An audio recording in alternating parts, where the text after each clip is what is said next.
So this video is the first video I'm making in a series of videos on anti-fascism in America.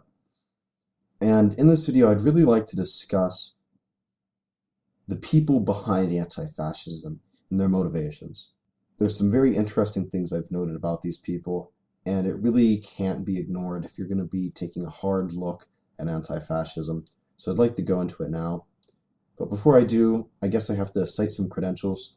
I've been infiltrating anti-fascist organizations for a bit of a while now. I've got a pretty decent understanding of how they organize and how they think, and I just like to share my information and knowledge with other people who'd be interested in doing the same types of things. You gotta look at the morons behind the masks and look in their heads, really. You got three types of main anti-fascists. There are a few that really don't fall into any categories, or maybe fall into two or three categories, but the main three categories are the old man yuppie type who's left over from the 80s or the 70s, and he just shouldn't belong there. He's a bit too old for this. He's kind of more of a mentor type, telling people how to do things. And then there's the beggar. The beggars, you really don't see these guys in the US all that often, but you see them sometimes in Germany and many of the other European countries. These guys really just use anti-fascism as a way to solicit cash and donations from other people. And they really don't have an effect on the movement as a whole. So the biggest driving force is the edgy teen, the classic edgy teen who joins anti-fascism because it looks cool. And these teens, they're usually drawn into anti-fascism because they want action and excitement in their life. They're from middle class and high class communities, somewhere in the rural areas or the suburbs, and they get into college, or maybe they're even in high school still, and they think to themselves, man, I've had a really boring life, but there's an anti-fascist demo here. You know, I'm kind of leftist. I should go down there and check it out. And when they go down there, they're really attracted to the aesthetic of anti-fascism. Just the way they do everything, right down to the way they dress, is designed to attract edgy people. I'm dead serious. And you can see this in their literature a lot.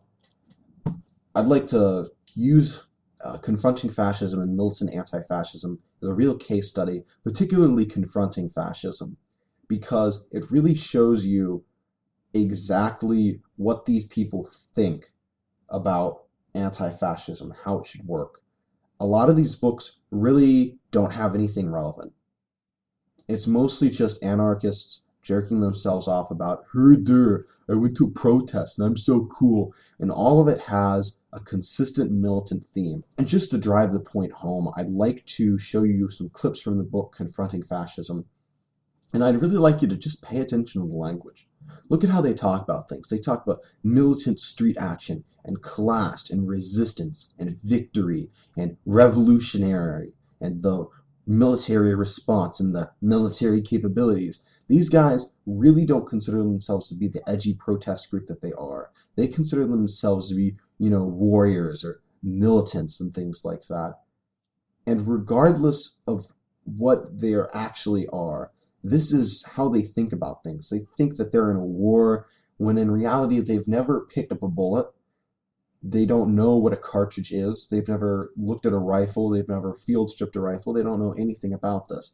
They're just there to shake their signs and rage against the machine and things like that. And it's fairly ironic because most of these kids are rich and sheltered. They've never seen the hard life, and if they had, they really wouldn't glorify this type of thing. And it got me thinking, there must be something deeper inside the mind of anti-fascists that solidifies us in, that makes them think that this is all okay.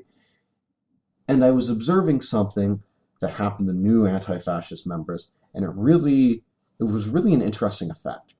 So people, when they come to anti-fascist action rallies for their first time, they really don't know what to expect. But when they get in there, everyone sees them as like these big edgy force guys, with their masks and their hoods and stuff like that.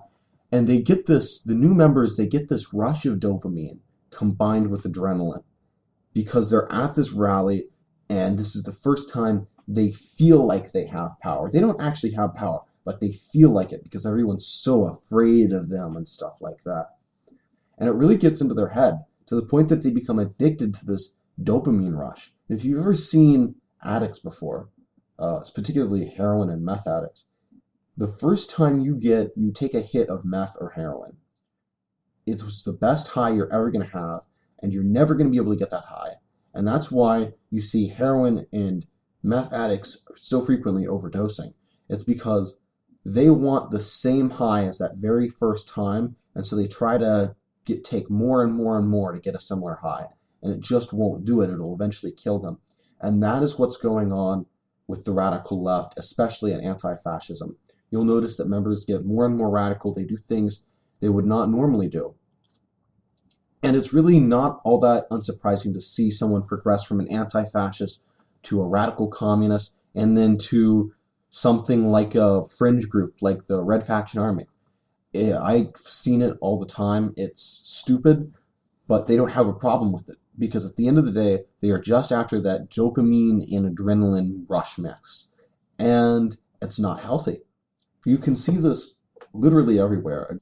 A great example of this is the Berkeley riots. Fires, Molotov cocktails, things were thrown everywhere, windows were broken, they saw themselves as people fighting against the machine. Anti-fascists, I know, beat at least 2 people unconscious, and there are possibly deaths there. I don't know.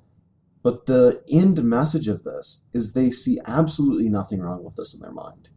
What they are doing at Berkeley, they view as absolutely justified because the only thing they are after is that rush, that high.